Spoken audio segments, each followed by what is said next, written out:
hopefully you all are well at home and giving proper time to your studies. Dear students, we have already started the biotechnology and we are moving ahead with the biotechnology applications. Okay, today our topic is transgenic microbes. Okay, what are microorganisms? Like bacteria, so many bacteria you have studied. Okay, now how the microorganisms are modified, we have done that recombinant DNA is introduced into these microorganisms, and we can get that functions from the bacteria or from the microorganism in which are not performed by the in the normal condition. Okay, so these are called transgenic microbes. What are transgenic microbes? Which are genetically modified microorganism. This is done by the recombinant DNA technology. Okay, so means they will fulfill the specific needs and they perform the specific functions which the normal microorganisms they are not performing at that pace. Okay, but these transgenic microorganisms they play very important role that I will discuss one by one with you. Okay, so this is the different transgenic microbes which are used in the biotechnology, and let's have the detailed discussion of that. First is the living factory for production of protein, यानी कि micro organism को use किया जा रहा है as the living factory for the production of lot many things, जैसे कि insulin. आपको पता है इंसुलिन क्या काम करता है, क्या करता है? ये हमारी बॉडी में ग्लूकोज मेटाबॉलिज्म को कंट्रोल करता है। तो जिन पर्सन के अंदर इंसुलिन प्रोडक्शन पैंक्रियाज से प्रॉपर नहीं होता, तो जेनेटिकली मॉडिफाइड ऑर्गेनिज्म यूज़ किए जा रहे हैं so as to produce the insulin, and what is its function? To cure the diabetic patients. Okay, then human growth hormone. Human growth hormone, it is also produced by the genetically engineered microorganism so as to treat the pituitary dwarfism. आपने +1 में पढ़ा था, pituitary dwarfism को cure करने के लिए, better करने के लिए human growth hormone is required, and this hormone it is prepared by the transgenic microorganism. Then erythropoietin, it is synthesized. The erythropoietin that stimulate the synthesis of the red blood cells. Then interleukins that stimulate the cells growth and differentiation of the cells of the immune system. Okay, then interferons, क्या होते हैं interferon?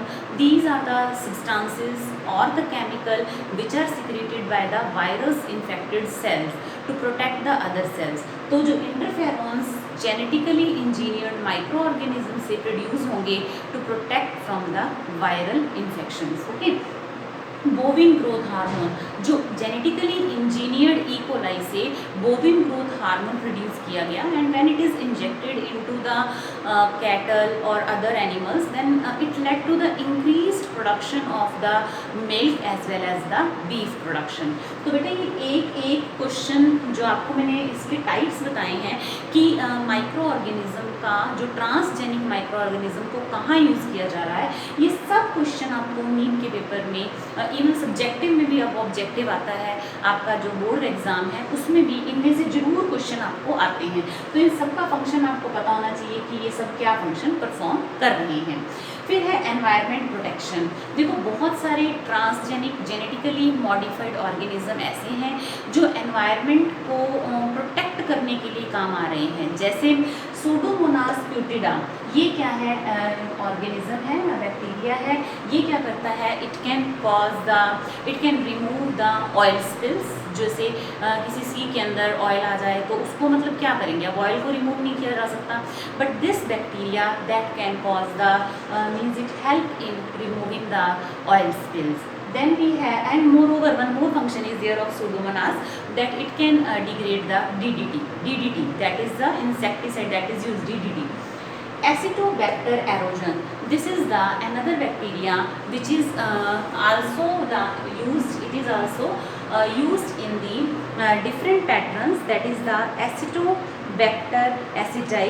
This is used in the DDT decomposition. It is used for the DDT decomposition, and it is used for removing the oil spills and removing the heavy metals, ये important बात है objective के लिए, you should keep it in this mind.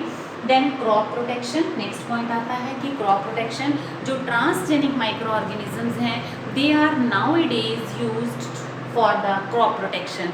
जैसे कि trichoderma है, अब trichoderma जो फंगस है it release the chitinase and that protect from the fungal infections. Then BT, आपने BT बहुत डिटेल में पढ़ लिया है, जो BT कॉटन बनी या जितने भी मतलब ये BT प्रोडक्ट्स हमारे पास ट्रांसजेनिक आए हैं, तो बेसिकली क्या किया गया, बैसिलस थ्रोजेनेसिस का जीन ही तो लिया गया जिसको हमने क्या किया आगे ट्रांसजेनिक क्रॉप्स बनाने में यूज़ किया and it is used for the insecticide as an insecticide. Okay, next आता है हमारे पास production of amino acid and fuel, यानी कि जेनेटिकली इंजीनियर्ड जो माइक्रो ऑर्गेनिज्म हैं they are used for the production of amino acid. जैसे आपने पढ़ा बैसिलस अमाइलोलिक्विफेशियंस, ये क्या करता है, it leads to the production of the amino acid. Then E. coli and Klebsiella planticola, it increase the production of the ethanol. Okay. Then in paper industry, the transgenic microorganism Tremites, it is used to remove, paper industry में paper का use होता है ना, would का use होता है, तो उस वुड से लिग्निन को अलग करने के लिए to remove the lignin from the wood pulp, the Tremites genetically engineered Tremites is used. Okay, then vaccines, बहुत सारे genetically engineered micro organism use किए जा रहे हैं बहुत सारी वैक्सीन्स क्रिएट करने के लिए, जैसे कि vaccine for the hepatitis B virus, for influenza virus, for herpes and for the rabies. It has already been developed also many vaccine by using the transgenic microorganism. तो समझ आया आपको? Earlier we have discussed about the transgenic plant and now we have done with the transgenic microbes. What are transgenic microbes? In which the genetic material is changed, means recombinant DNA is there. So this is the product of genetic engineering. तभी तो हमने इसको किसके under पढ़ा, biotechnology and its application. तो ये another important part है जो पेपर में आता है और इसमें ये चीज़ें हैं, ऑयल स्पिल वाला क्वेश्चन है, ये इम्पॉर्टेंट है, फिर यहाँ से बीटी वाला इम्पॉर्टेंट है, ये वाला पार्ट बहुत इम्पॉर्टेंट है। So these are few important questions that you should keep in mind.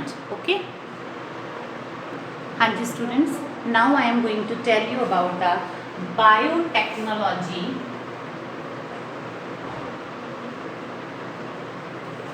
application in medicine। ठीक है बेटा, यानी कि अब बायोटेक्नोलॉजी की मेडिसिन की फील्ड में क्या एप्लीकेशन है, इसके लिए हम सबसे पहले पढ़ते हैं genetically engineered insulin. Now first of all you must know what is the insulin. Insulin, it is the hormone that is responsible for maintaining the glucose metabolism in our body. Sharpe and Schaefer, they were the first, Sharpe and Schaefer, these are the first scientists that who reported that the opinion that diabetes, इसमें इसका एक important role था। Sharpe Schafer ने क्या कहा कि जो diabetes है that is caused by the reduced level of insulin. ठीक है, इंसुलिन एक हार्मोन है जो अगर नहीं होगा and it is produced by the beta cells of islet of pancreas. ठीक है बेटा, पेंक्रियाज की बीटा सेल्स से हमें इंसुलिन मिलता है और इसके लिए जो जीन है that are present in chromosome number 11। Now what happen that because of some reason when the beta cells of pancreas they fail to secrete the insulin, then what happen, the glucose will not be converted into glycogen and whatever things we are taking the glucose will be getting accumulated in our body and that raises the blood sugar level. हमारी body के अंदर, blood के अंदर जो glucose का level है वो बढ़ता चला जाएगा, जिसे हम क्या कहते हैं, डायबिटीज़. तो शार्पे-शेफर ने ये बताया कि जो डायबिटीज़ है उसका जो मेन कारण है वो है इंसुलिन की प्रोडक्शन ना होना. ओके. फिर Banting and Best along with Macleod, ये 3 साइंटिस्ट थे, Banting, Best and McLeod.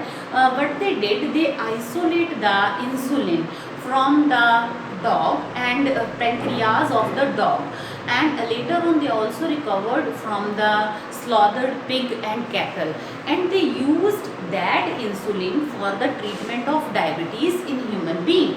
Are you getting my point? कि the concept that diabetes is caused by the deficiency of insulin, that was given by Sharpe and Shepherd, and Benting and Best, they told that actually means they recovered the insulin from the dog pancreas, and then they used the slaughtered cattle and the pig, that pancreas, from their pancreas they took the this insulin and used this insulin to cure to treat the diabetes in case of human being. पर जो insulin उन्होंने वहाँ से recover की, यानी कि जो हमने डॉग की बात की, कैटल की बात की, तो that insulin was not same as that of the human insulin. Even the consumption of means when the people they take this insulin to maintain their glucose level, they have some other factor problems, like they have the allergies. Okay, so what was planned, then there is the synthesis of the human insulin. Try किया गया. उससे पहले मैं आपको बताना चाहूँगी structure of insulin क्या है. बड़ी ही इंपॉर्टेंट बात बताने वाली हूँ मैं आपको. स्ट्रक्चर ऑफ इंसुलिन, जब हम बात करते हैं, देखो इंसुलिन की, तो इंसुलिन के अंदर 2 चेन हैं, एक ए चेन है, एक बी चेन है. ए चेन के अंदर 21 अमीनो एसिड्स हैं और बी चेन के अंदर 30 अमीनो एसिड है. आपको समझ आ रही है सारी बात? क्यों, क्या ज़रूरत पड़ी थी ह्यूमन इंसुलिन बनाने की? क्योंकि जो इंसुलिन पहले यूज़ की जा रही थी that was allergic, means people got allergy from that. तो स्ट्रक्चर को अगर हम स्टडी करते हैं इंसुलिन की, तो we have 2 chains A and B. A chain 21 amino acid like this, कि यहाँ पे ए है, यहाँ बी चेन है, यहाँ पे अमीनो एसिड इस तरीके से पड़े हुए हैं. Okay, 21 amino acid and another is having the 30 amino acid. Are you getting my point? कि ये 30 अमीनो एसिड हैं and these are linked by the disulphide linkage. Are you getting? तो इस तरीके से ये डाइसल्फाइड लिंकेज से ये दोनों चेन्स ज्वाइन हैं. और एक्चुअल में जब इंसुलिन हार्मोन रिलीज होता है तो वो इनएक्टिव फॉर्म में होता है, जिसको हम कहते हैं प्रो इंसुलिन, या जिसे हम कहते हैं प्रो हार्मोन. ठीक है. अब ये जो प्रो हार्मोन है उसके अंदर 2 नहीं 3 चेन हैं, ए, बी और सी. ए में कितने अमीनो एसिड हैं? 21.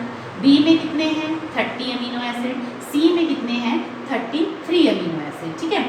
जब प्रो इंसुलिन मैच्योर इंसुलिन में कन्वर्ट होती है, मैच्योर इंसुलिन में, then only A and B chains remain, C is removed. यानी कि ए, बी, सी में से जो सी चेन है वो एक से अलग हो जाती है.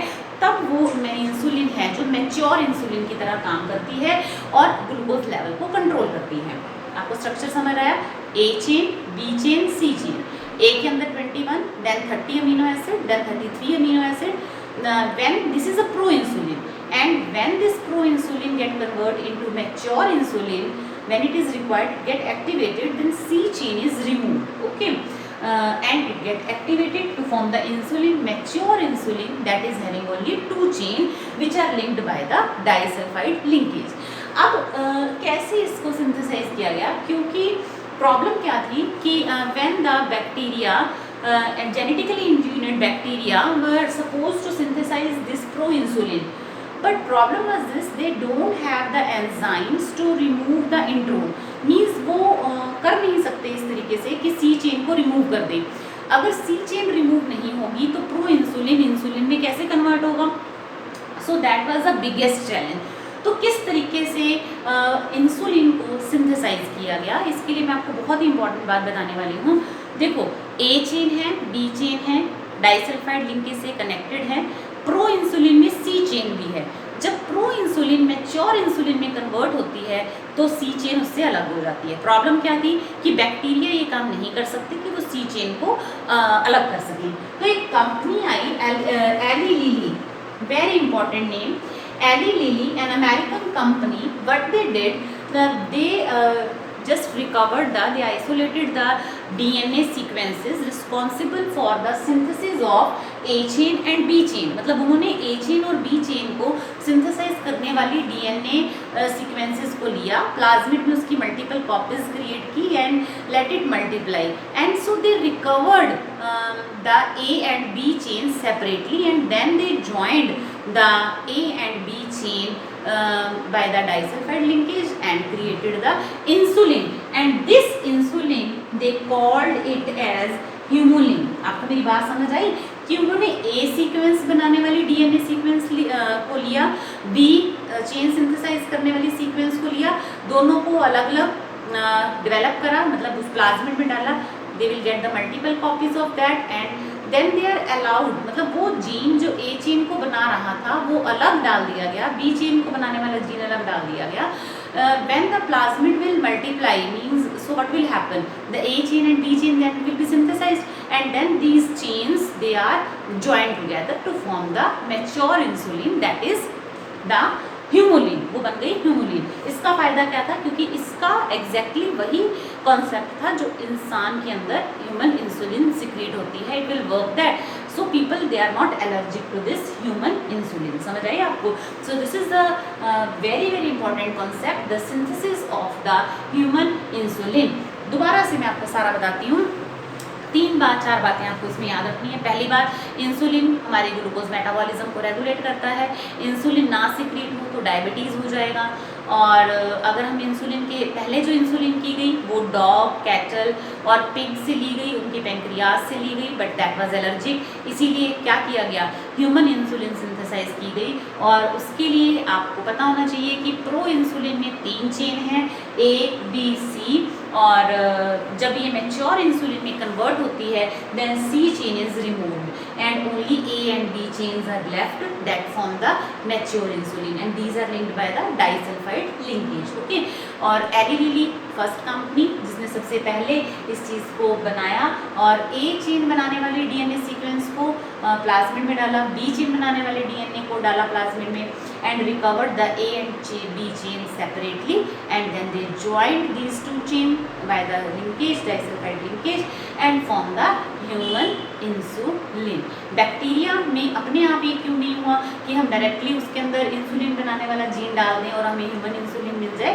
उसके पीछे रीज़न था they don't have the capacity to remove the introns. पर पढ़ा हुआ है आपने, क्योंकि उनके अंदर इंट्रोन एक्सोन वाला सिस्टम नहीं होता, जबकि ह्यूमन डीएनए के अंदर है, तो दे डोंट हैव द कैपेसिटी, मतलब वो सी चेन को रिमूव नहीं कर सकते, है ना। तो पर हमें मैच्योर इंसुलिन के लिए ए और बी चेन चाहिए, सी नहीं चाहिए, तो इसीलिए ए और बी चेन को सेपरेट सिंथेसाइज किया गया, दोनों को ज्वाइन किया गया and form the human insulin. This is the very very important concept, that is the synthesis of Humulin. हाँ जी बेटा, now this is the how the production of human insulin occur, the structure, the molecular when we talk about the insulin, the molecular structure that was given by Sanger, and Sang was the first scientist to synthesize the insulin, okay। Now let's have the discussion, this step is very very important, क्योंकि मैंने आपके साथ अब तक discuss किया है molecular structure of insulin, then I talked about the Eli Lilly company, how he suggested that company, how it was suggesting, means telling how the insulin synthesis occur, okay। Now what are the steps? First of all, the donor DNA segment, it is isolated, okay। Second step, recombinant DNA, obviously बात है vector DNA और जो हमारा desire DNA है, donor DNA, vector DNA, दोनों को ही restriction endonuclease से कट किया जाएगा and then these are joined by the DNA ligase. Enzyme क्या करेगा, दोनों को ज्वाइन कर देगा। तो हमें क्या मिल जाएगा, अगर यहाँ पे हमारे पास वेक्टर डीएनए है और प्लस में हमने क्या दूसरा क्या है हमारे पास डोनर डीएनए, तो आपको क्या मिलेगा रिकॉम्बिनेंट डीएनए। इसको भी इन दोनों को किससे ट्रीट किया गया था रिस्ट्रिक्शन एंडोन्यूक्लिएज से, and when they will get the complementary sites then the ligase enzyme is given and they form the recombinant DNA. Okay, तो अब आपके पास recombinant DNA आ गया, you want to get the multiple copies of that, आप multiple copies लोगे। अब आप जब recombinant DNA की introduce करोगे आप होस्ट के अंदर, it is introduction of the DNA into the recipient organism, then screening of the transform cell. आपको ये भी देखना है कि रिकॉम्बिनेंट डीएनए बना भी है या नहीं बना, मतलब द जेनेटिक मटेरियल दोनों का ज्वाइन हुआ है, ट्रांसफॉर्मेशन हुई है या नहीं। इसके लिए हमने आपको सिलेक्टेबल मार्कर, इंजर्शनल इनएक्टिवेशन जैसी इंपॉर्टेंट टर्म्स डिस्कस कर रखी हैं। ओके, इस डायग्राम में देखो आपको ज़्यादा बेटर समझ आएगा। ये देखो ये क्या था बैक्टीरिया इकोलाई, इसके प्लाज्मिड, इसका प्लाज्मिड है और ये ह्यूमन इंसुलिन सिंथेसाइज करने वाला जीन हमने ह्यूमन सेल से लिया और इस प्लाज्मिड को और ह्यूमन इंसुलिन जीन को हमने रिस्ट्रिक्शन एंडोन्यूक्लियस से ट्रीट किया। इससे क्या होगा, इसमें भी कट प्रोड्यूस हो जाएगा, इसमें भी कट हो जाएगा and we will get the human insulin gene, हमें वो जीन सिंथेसाइज करने वाला सीक्वेंस मिल जाएगा। Then this the donor DNA जो इंसुलिन जीन था और वेक्टर डीएनए दोनों को डीएनए लाइगेज की प्रेजेंस में हमने ज्वाइन कर दिया, हमें क्या मिल गया रिकॉम्बिनेंट डीएनए। अब रिकॉम्बिनेंट डीएनए को आपने ई कोलाई यानी कि होस्ट के अंदर इंट्रोड्यूस किया, क्यों, ताकि जैसे जैसे होस्ट मल्टीप्लाई करेगा हमारा आरडीएनए, और इस आरडीएनए में क्या है ह्यूमन इंसुलिन जीन। ओके, तो जैसे जैसे बैक्टीरिया मल्टीप्लाई करेगा हमारा जो आरडीएनए है वो भी मल्टीप्लाई करेगा and then these bacteria they are allowed to culture in the vessels. आपने बायोरिएक्टर्स जैसे पढ़ा है, बहुत बड़े बड़े बायोरिएक्टर्स यूज़ किए जाते हैं जिनमें केमिकल स्टरलाइजेशन टेक्निक्स फॉलो की जाती हैं एंड प्रॉपर केयर के साथ यहाँ बैक्टीरिया को कल्चर में ग्रो किया जाता है and when the bacteria multiply तो जो आरडीएनए है वो भी मल्टीप्लाई होगा और फिर we will get the recombinant protein. और यहाँ रिकॉम्बिनेंट प्रोटीन क्या है इंसुलिन, क्योंकि यहाँ रहा ना इंसुलिन का जीन, तो at last we can recover the recombinant protein that is the insulin. Okay, this diagram is very very important. आज जो ये आपने क्वेश्चन करा है ये कम से कम श्योर है ये कि 3 मार्क का 5 मार्क का पेपर में आना ही है। This is very very important question बेटा, इसको बहुत अच्छे से करना है। इंसुलिन का स्ट्रक्चर और साइंटिस्ट के नाम भी इक्वली इंपॉर्टेंट है, किसने क्या बताया, बेंटिंग एंड बेस्ट का क्या रोल था, शार्पे शेफर का क्या रोल था, मैक्लियोड या एलीली कंपनी के नाम से बहुत बार क्वेश्चन आता है, सेंगर के बारे में पूछा जाता है। और प्रोसीजर तो आपको मैंने करा दिया कि सबसे पहले आप डीएनए आइसोलेट करोगे, फिर उसके बाद रिकॉम्बिनेंट डीएनए बनाओगे, ये देखो बनाया आपने, मल्टीपल कॉपीज लोगे, फिर आप उसको रिसिपिएंट ऑर्गेनिज्म इंट्रोड्यूस करके स्क्रीनिंग भी करोगे कि वेदर ट्रांसफॉर्मेशन हैज़ अकर्ड और नॉट। ओके, ये बात समझ आई आपको। So this is all about how the human insulin is produced in by the using recombinant DNA technology. हाँ जी बेटा, now I am going to tell you another very important topic that is the gene therapy। बहुत ही important concept है biotechnology का, another 5 marks question, it's very very important, you should listen each and everything very carefully। What is gene therapy? Means replacement, it's a recombinant DNA technology, genetic engineering की ही एक technology है जिसमें faulty gene is replaced by the normal healthy gene। Okay, what is gene therapy? Then the replacement of the faulty gene by the normal gene। Okay, so we have the 2 type of the gene therapy, one is the germline gene therapy and another is somatic cell gene therapy। देखो germ line gene therapy का मतलब क्या है कि जो gene replacement किया जा रहा है वो जर्म सेल में हो, यानी कि एग सेल में या स्पर्म सेल में हो। और सोमैटिक सेल जीन थेरेपी का मतलब जो जीन रिप्लेसमेंट है वो कहाँ हो रहा है, सोमैटिक सेल में हो रहा है। Till date the cell replacement, the gene therapy is allowed in the somatic cell In germline it is not allowed. Okay, now how this gene therapy is done. Next is the हमारे पास है disease and germ cell. Next है disease and gene therapy. Disease and gene therapy. देखो बहुत सारी diseases हैं, जैसे कि arthritis है, सिकल सेल एनीमिया है, कार्डियोवास्कुलर डिजीज़ेज है, आर्थराइटिस है, sickle cell anaemia that we have already discussed. ऐसी बहुत सारी बीमारियां हैं जो जेनेटिकली मींस जेनेटिक मेकअप की वजह से जिनके अंदर प्रॉब्लम है. Okay, scientist they are doing their best effort to treat the genetically based disorder. One of them it is the SCID. Okay, now what is SCID? First of all, you must listen it very carefully. SCID क्या है?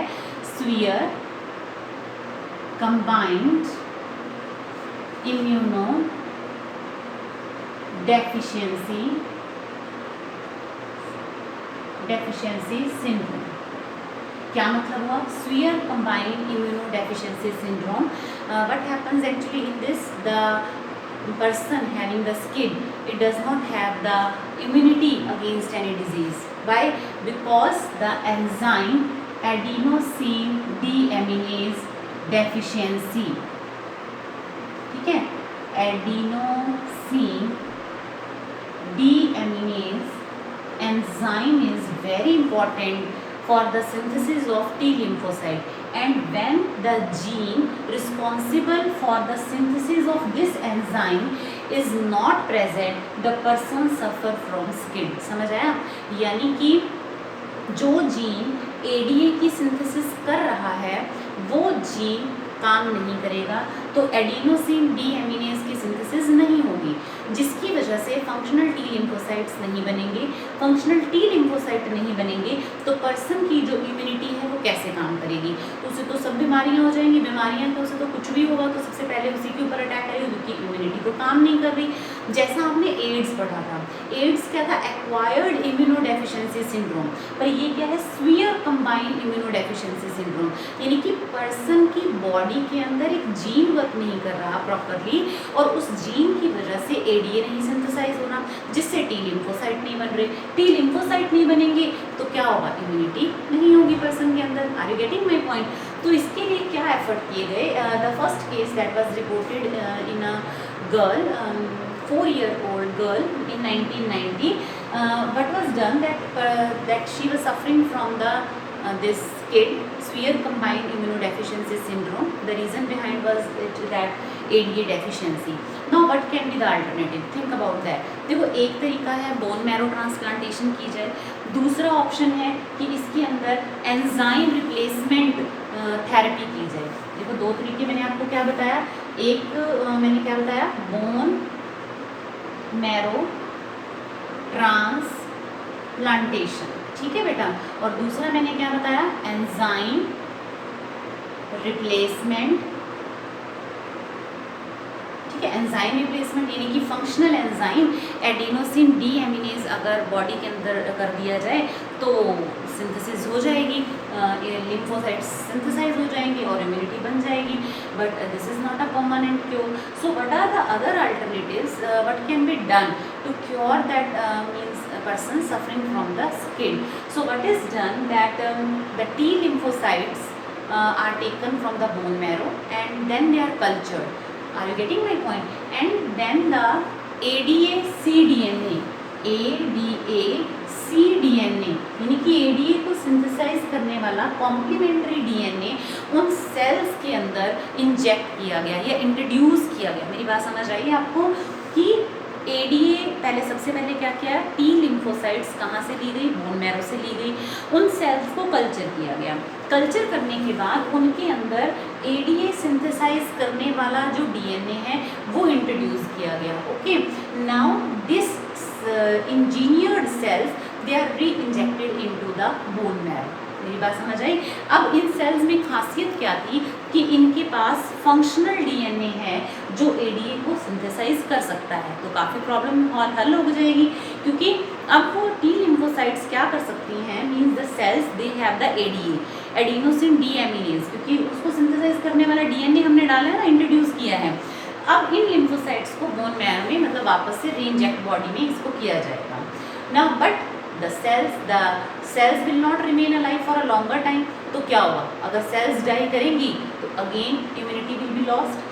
So this is not the permanent cure. So if the correct gene or the means the right gene, if it is the normal gene, it is inserted at the embryonic stage, that is the permanent cure. क्योंकि embryonic stage पे अगर पता चल जाए कि एक particular gene के अंदर ये problem है, क्योंकि embryonic cells में cells divide हो रही हैं embryonic stage में, तो if the corrected gene is introduced at the embryonic stage, then this particular disease can be cured permanently. Okay, that is the permanent cure. तो मैंने आपको SCID के बारे में बताया। SCID क्या है?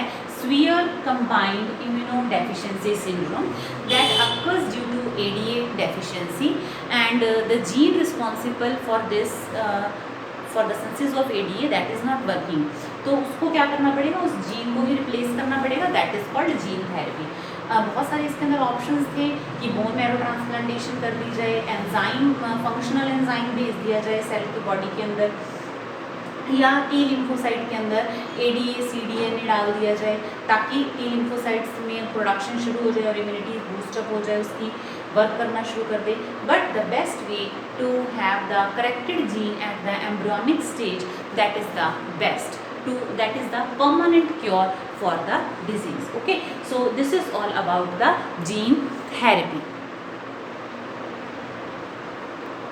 हाँ जी बेटा, अब देखो क्या है, इट इज़ वेल नोन कि अगर किसी बीमारी का समय पर पता चल जाए तभी उसका ट्रीटमेंट बेटर हो सकता है। तो नेक्स्ट जो एप्लीकेशन है that is the molecular diagnosis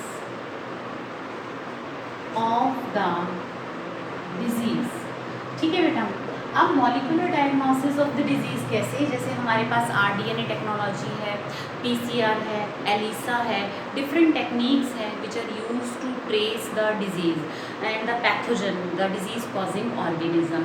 okay, now the complementary DNA, the probes are prepared of the DNA or the RNA segment having the radioactive nucleotides, okay, that are called as the probes. Okay, then we have the, for example, when we talk about that disease is caused by the microorganism.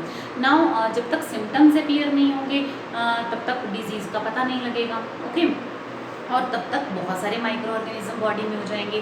तो PCR एक ऐसी technique है जो हमने पढ़ा था, जो क्या करती है कि अगर small amount of the pathogen body के अंदर है, it can detect even that. Okay, फिर एक टेक्निक की हम बात करते हैं ELISA। ठीक है, ELISA क्या है, वेरी इंपॉर्टेंट है, बहुत बार इसका बोर्ड के एग्जाम में क्वेश्चन आता है। एंजाइम लिंक्ड इम्यूनोसॉर्बेंट एसे, क्या है ये, enzyme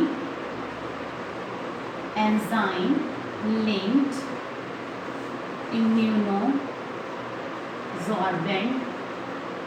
essay technique. Okay, this is based on antigen antibody interaction by using the enzyme alkaline phosphate and peroxidase.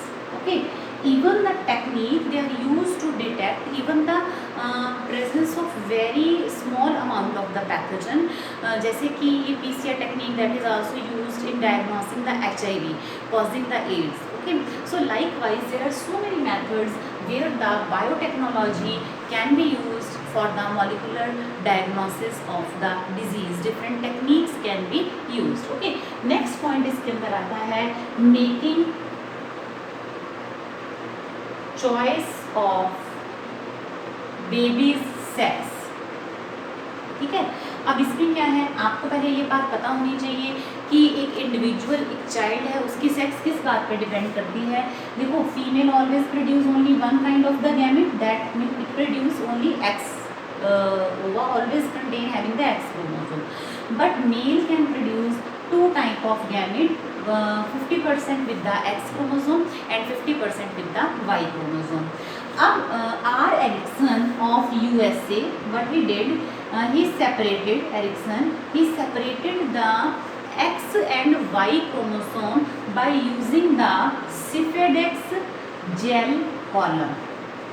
ठीक है बेटा, सिफेडेक्स जेल कॉलम को यूज करके उसने एक्स और वाई क्रोमोसोम को सेपरेट किया और x they are heavier, they will move down. Y being lighter, it get entangled in the upper part in the gel. However, the X that will move faster down, and because it is heavier. Okay, so he separated the X and Y and inseminated the female, ovulating female, and got 80% success in that. Are you getting? कि अगर X sperm से female, ओवुलेटिंग female को inseminate किया गया, then जो बच्चा होगा वो क्या होगा? फीमेल, क्योंकि female will produce the X और X फॉर्म हमने उसके अंदर इंट्रोड्यूस किए हैं. And if Y is introduce then the baby is will be boy. Okay, so this is the making choice of the baby sex. This is the another point. Okay, next point in this is the production of vitamins. Yes, beta, these are the some vitamins which are produced by the fermentation using these some microorganism. For example, vitamin B2, that is called riboflavin, it is produced by the direct fermentation using the Ashiba gossypi. Okay, and under the particular conditions, aerobic conditions, and temperature requirement is also there. Specific temperature requirement is there. pH is also important. Okay, then vitamin B12, cobalamin, it is produced by the direct fermentation activity of Propionibacterium shermani. Vitamin C, ascorbic acid, it is produced by the activity of the gluconobacter oxidans. Okay, और vitamin C का आपको पता है कि deficiency of vitamin C lead to the scurvy. Okay, so it is very very important. Vitamin A, beta carotene, the members of the phycomycetes and other also they produce the vitamin A. These are the providing these synthesis of the vitamin A. So these are the some of the vitamins. So here we did wind up with this particular topic, the biotechnology applications in the medicine. I discussed transgenic microorganism and medicines में क्या role रहा इसका, and हमने अलग अलग concept पढ़े.